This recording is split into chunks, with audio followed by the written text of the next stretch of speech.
Where do we stand on one nation, one poll? I told you last time itself, it's an election gimmick of Prime Minister Modi. He's a master of attention diversion politics. That's what he is. Unfortunately, he's delivered diddly squat for this country. The last 9 years of him being the Prime Minister, he's heralded, the lowest value of rupee, highest inflation ever in independent India, highest unemployment rate ever in independent India, and most importantly, I think he's failed miserably on all the promises he's made to the people of India. He had promised, let me remind you, that by 2022, India will be a 5 trillion economy. He has promised a house for every poor in the country by 2022. He had promised that 2 crore jobs will be delivered per year. He had promised that bullet trains will be running by 2022. He had promised that every house will have a potable drinking water connection. Has Modi delivered any one of these? Remember, he had even said कि American लोग line में लग जाएंगे visa लेने India को, but आज Indian citizenship छोड़ के कई लोग बाहर जा रहे हैं. The point is, Prime Minister Modi has been the most inefficient, inept, incompetent Prime Minister of independent India, and probably the most corrupt. So therefore, in order to divert the attention of the people, he will resort to all kind of gimmicks, and 100% one nation, one election is a poll gimmick.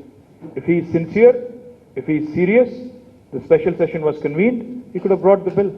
Unfortunately, Amrit Kal ka jo meeting tha, usme to kuch hua hi nahi. So, what I believe honestly is that it is an attention diverting gimmick. That's one. What was your second question?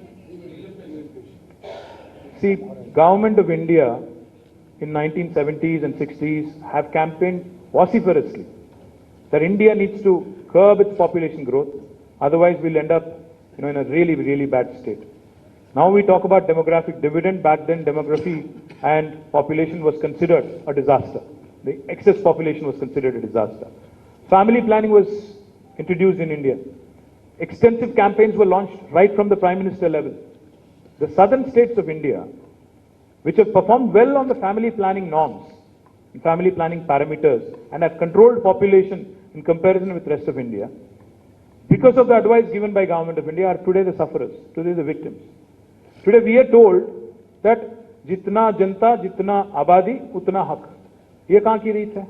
अगर आज हमारी आवाज अगर दबाया जाएगा, if you think you can suppress our voices, our representation in the parliament because of this delimitation and because of this population parameter that they are taking, then I can promise you that you will see a sudden uprise. Because this is unfair. This is extremely unjust. Because it was Government of India that propagated.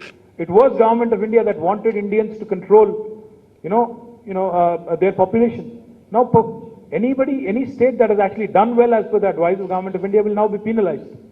And it's even more horrible, what's even more atrocious, if you ask me, is 2 states, Uttar Pradesh and Bihar, together after delimitation, will have more number of parliament members than the entire southern India.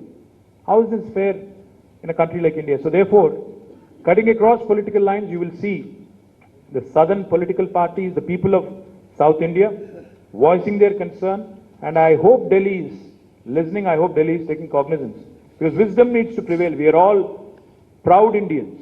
We are very, very proud Indian citizens. And South is the largest contributor to India's economy. 19% of the population is contributing nearly 35% of India's GDP. So therefore, I think we need to certainly have our voices be heard.